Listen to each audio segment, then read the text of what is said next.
अस्सलाम वालेकुम। कहिड़ा हाल आहिनि? ख़ुशि आहियो? ठीकु ठाक आहियो? ख़ैरियत सां आहियो? असां इंटरव्यू जा जेके सिंधी लेक्चरार जो इंटरव्यू आहे SPSC वारा वठी रहिया आहिनि। उन्हनि जा सुवाल ऐं जवाब जेके सो ॾिसी रहिया हुआसीं। उन में इंटरव्यू नंबर 2 जो ही ॿियो पार्ट आहे। पहिरें पार्ट में असां उन जो जेके आहिनि हिकिड़ा सुवाल जेके आलमी अदब बाबति सुवाल पुछियो वियो हुयो, उन ते असां डिस्कस कयोसीं। हाणे असां उन खां अॻिते जेके हिकु ॿ ॿिया सुवाल आहिनि उन्हनि खे ॾिसंदासीं ऐं जेको डेमो जो टॉपिक कहिड़ो ॾिनो वियो उहो बि ॾिसंदासीं। त शुरू करण खां पहिरियों तव्हांखे गुज़ारिश, अगरि तव्हां मुंहिंजे यूट्यूब चैनल ते नवां आहियो त काइंडली हिन खे सब्सक्राइब करे छॾियो। ऐं अगरि हिन वीडियो जो तव्हां पार्ट 1 न ॾिठो आहे जंहिंमें आलमी अदब मां उनखे डिस्कस कयो त उहो ज़रूरु ॾिसिजो। असां अॻिते हलूं था। अच्छा, पोइ जेको उन कैंडिडेट खां पुछा कयो वियो त ड्रामे ऐं नाविल में कहिड़ो फ़र्क़ु आहे। हाणे हुन इहो न ॿुधायो त मूंखे एग्ज़ैक्ट ड्रामे ऐं नाविल जे बारे में जे फ़र्क़ जे बारे में पुछा कई वई। उन ॿुधायो त ड्रामे ऐं नाविल जे बारे में बि जेको आहे सुवाल करनि पिया।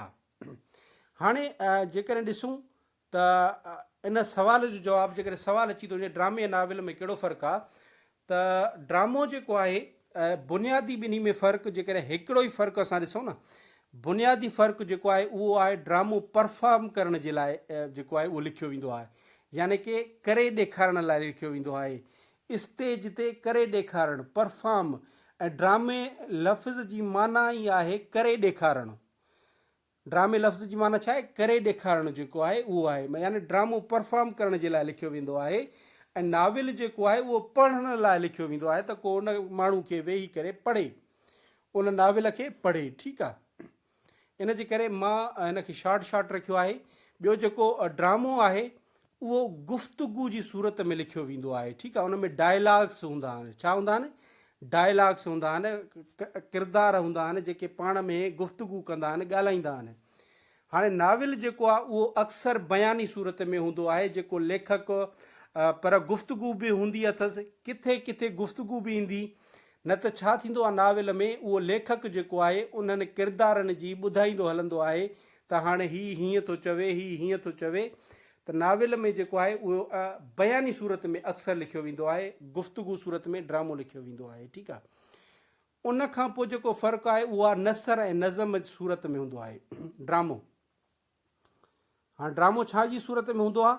नसर में बि हूंदो आहे त नज़म में बि। हाणे इहा वरी वॾी ॻाल्हि करे छॾीसीं कि अहिड़ा ड्रामा बि भला थी था सघनि था जेके शाइरी में हुजनि, नज़म में हुजनि।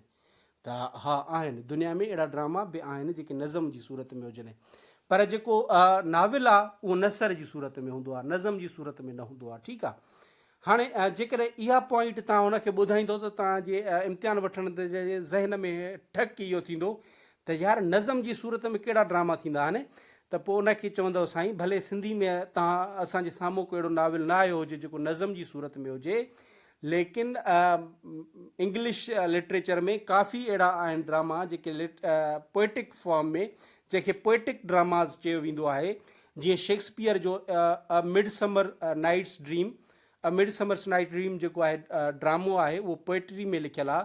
या मार्लो जो डॉक्टर फास्टस आहे, वॾो नैरेटिव जेको आहे उन में एपिक में लिखियलु आहे, उहो बि आहे। या वरी द मर्डर इन कैथीड्रल आहे, TS एलियट जो आहे, उहो बि ड्रामो जेको आहे इहो पोएटिक जेको आहे उन में सूरत में लिखियलु आहे फॉर्म में। ठीकु आहे।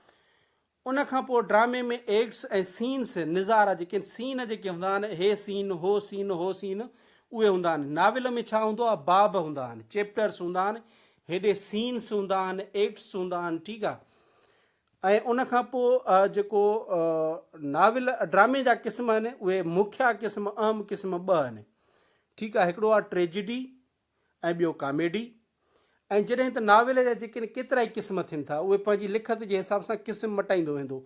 मिसाल तारीख़ी नाविल थी थो सघे, जासूसी नाविल थी थो सघे, समाजी नाविल थी थो सघे, नफ़्सियाती नाविल थी थो सघे। त इन में खोड़ क़िस्म अची था वञनि नाविल जा। ठीकु आहे।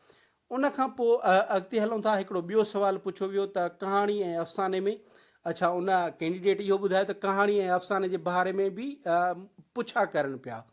जेकॾहिं पुछा करनि त तव्हां उनजो जवाबु जेको आहे, मेन जेको बुनियादी फ़र्क़ु आहे उनजो, उहो मां तव्हांखे ॿुधायां थो। त जेका कहाणी हूंदी आहे न, कहाणी उनजो हक़ीक़ी वाक्यनि ते जेको आहे न, वाक्यनि जी अकासी कंदी आहे। यानी कि उहा जेका कहाणी आहे उहा मुश्तमिल हूंदी आहे हक़ीक़ी वाक़ियनि ते। यानी तव्हां पंहिंजी लाइफ में ॿाहिरि घर खां निकिरो था, कोई हिकिड़ो अहिड़ो वाक़ियो ॾिठो, यानी कि हिकिड़े ग़रीब माण्हू सां ज़ुल्म थिए थो पियो, ठीकु आहे, तव्हां ॾिठो, ठीकु आहे, इंसाफ़ नथो कयो वञे, पोइ तव्हां वेही करे उन मौज़ूअ खे जेको तव्हां पंहिंजे समाज में ॾिठो उन खे लूणु मिर्च हणी करे कुझु पंहिंजी एडिशन करे कहाणी जी सूरत में लिखी करे हिकिड़ी कहाणी तव्हां ठाहे छॾी, त इहा हूंदी आहे कहाणी। यानी कि उन जो जेको आहे हक़ीक़त सां वास्तो हूंदो आहे, ठीकु आहे, ऐं उन में किरदार बि जेके आहिनि उहे इंसानी समाज मां ई खया वेंदा आहिनि, उन समाज मां ई जेके आहिनि उहे किरदार उतां जा ई हूंदा आहिनि। अफ़सानो जॾहिं त उन जो हक़ीक़त सां वास्तो न हूंदो आहे, ठीकु आहे, ग़ैर हक़ीक़ी वाक़ियनि ते मुश्तमिल हूंदो आहे, उहो ग़ैर हक़ीक़ी, ठीकु आहे। यानी कि उन में जेके वहम ऐं वसविसनि जी जेका हिकिड़ी सोच हूंदी आहे, जेको अंदरि जेको आवाज़ु हूंदो आहे, ऐं जेको उहो अफ़साना निगार हूंदो आहे, उहो वेही करे का शइ क्रिएट कंदो आहे। हे तव्हांखे ॾिसी करे जेको आहे का शइ तव्हां ॾिसी करे उन ते कहाणी हक़ीक़त ते ठाती, ईअं नाहे हूंदो। अफ़साने में उहा उनखे माना जेके आहिनि किरदार उहे जेको आहे वाक़िया वग़ैरह उनखे क्रिएट करणा पवंदा आहिनि, ठीकु आहे। ऐं ॿियो त अफ़सानो नंढो हूंदो आहे, हिक ई निशस्त में तव्हां उनखे माना वेही करे कलाक ॿिनि कलाकनि में पूरो करे था सघो। कहाणी थी थो सघे वॾी बि हुजे, थी थो सघे नंढी बि हुजे। जेकर नंढी कहाणी थी वेंदी त माना उहो हिकिड़ो नंढी कहाणी खे अफ़सानो बि चवंदा आहिनि, हिते वरी वॾी ॻाल्हि आहे। पर फ़नी लिहाज़ खां इहो मेन जेको आहे न, फ़नी लिहाज़ खां अगरि ईअं ई सुवालु पुछे त फ़नी लिहाज़ खां कहाणी ऐं अफ़साने में कहिड़ो फ़र्क़ु आहे, त उनखे इहो चवंदो त कहाणी हक़ीक़ी वाक़ियनि जी अकासी कंदी आहे, उन्हनि ते उन मां इंस्पायर थी, उन मां जेको आहे सो उभरंदी आहे, उन मां निकिरंदी आहे, किरदार बि उहे हूंदा आहिनि। जॾहिं त हू जेको आहे अफ़सानो ग़ैर हक़ीक़ी वाक़िया हूंदा आहिनि, ग़ैर अक़ली बि हूंदा आहिनि। हाणे ॾिसो न, कुझु अमर जलील जा अफ़साना पढ़ंदव, मिसाल जॾहिं मां न हूंदुसि, आई थिंक इहो अफ़सानो ई आहे, जॾहिं मां न हूंदुसि। जेकॾहिं मूंखे जेकॾहिं मां ग़लति न आहियां, जॾहिं मां न हूंदुसि अफ़सानो आहे। हाणे उन में ॾिसंदो अमर जलील सम्झ में न ईंदो, तव्हां अलाए छा छा थो पढ़ंदो वञे, छा छा थो लिखे यार।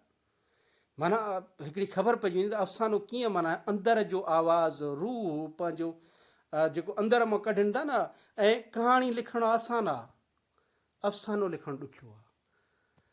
अच्छा, हिन खां पोइ डेमो जो टॉपिक हिनखे ॾिनो वियो सुर केॾारो, सुर केॾारो। इन ते तव्हां जेको आहे छा ॾियो, हू ॾियो, डेमो ॾियो। अच्छा, हिते हिकिड़ो ॿियो टॉपिक, कहाणी आखाणी बि जेकॾहिं पुछनि, आखाणी पोइ छा चवंदो आखाणी।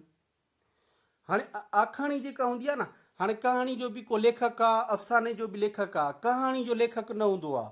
उहा हिकु जनरेशन खां ॿी जनरेशन में मुंतक़िल थींदी ईंदी आहे।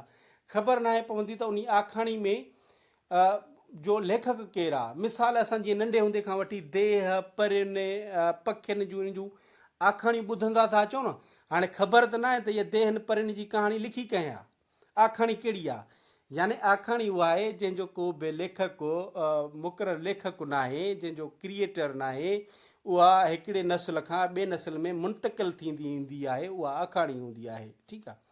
वेल, इहो हुयो।